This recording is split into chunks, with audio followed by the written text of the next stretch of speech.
Receive at atake para sa Lady Warriors. De Leon! At doon na po nagtatapos ang ating Reinforced Conference. Gunning for their 4th straight title, alam ng Lady Warriors kung gaano kaimportante ang makabante agad sa kompetisyon.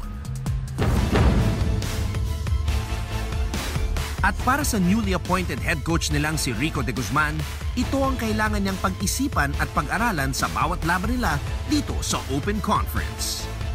Nung nalaman ko ako nga yung iuupo na head coach, siyempre malaking challenge to sa akin. Nandun na yung saya, nandun yung pressure.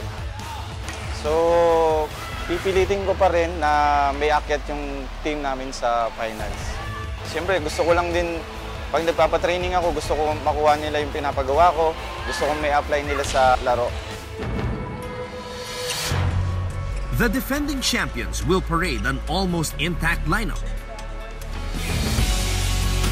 Napangungunahan muli ng PVL Reinforced Conference Finals MVP na si Myla Pablo.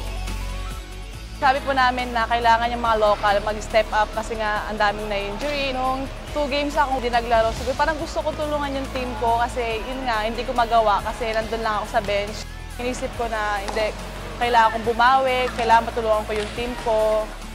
Our MVP of the finals, Myla Pablo.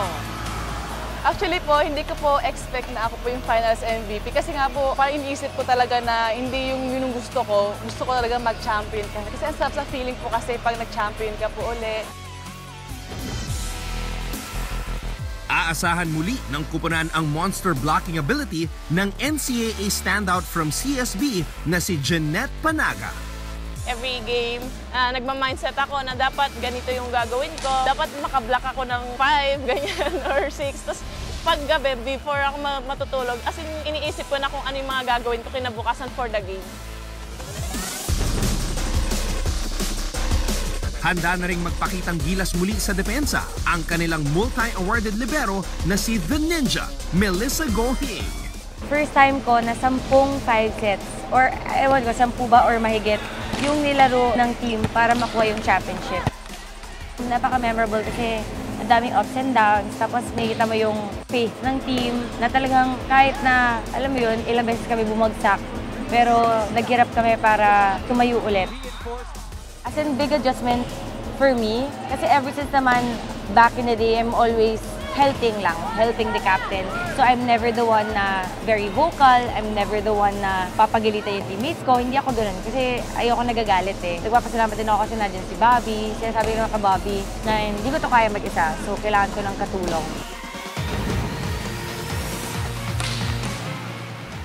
Even with 3 titles under their belt, the Lady Warriors' hunger for glory will remain as intense dito sa Premier Volleyball League. Abangan niyo itong Lady Warriors. Magandang panimula ito para sa amin. Mababago lahat yung nangyari nung nakaraan na puro mali. Sa mga fans po, siguro, gagawin ko po yung best ko, kung ano po yung makakaya ko. And then, I hope po na makuha po namin ito ulit yung championship na to. And alam na po namin, paghihirapan po talaga namin ulit ito. And alam po namin na marami pong mga team na malalakas ngayon. Okay, over who? Over God!